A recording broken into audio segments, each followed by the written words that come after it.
Hi friend, রুথাস tasty বাইটে সকলকে welcome.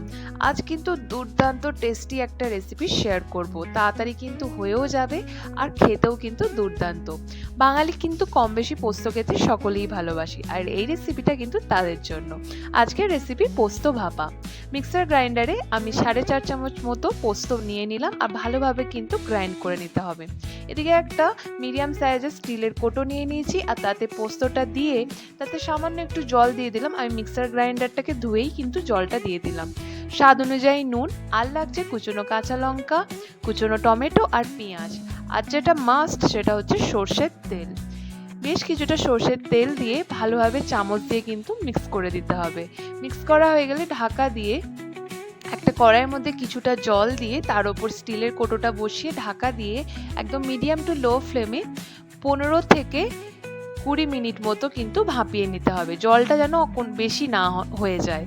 তারপর নামিয়ে একটা বাটিতে সার্ভ করে ওপর থেকে আরেকটু সর্ষের তেল ছড়িয়ে গরম গরম ভাতে দুর্দান্ত লাগবে, পুরো জমে যাবে।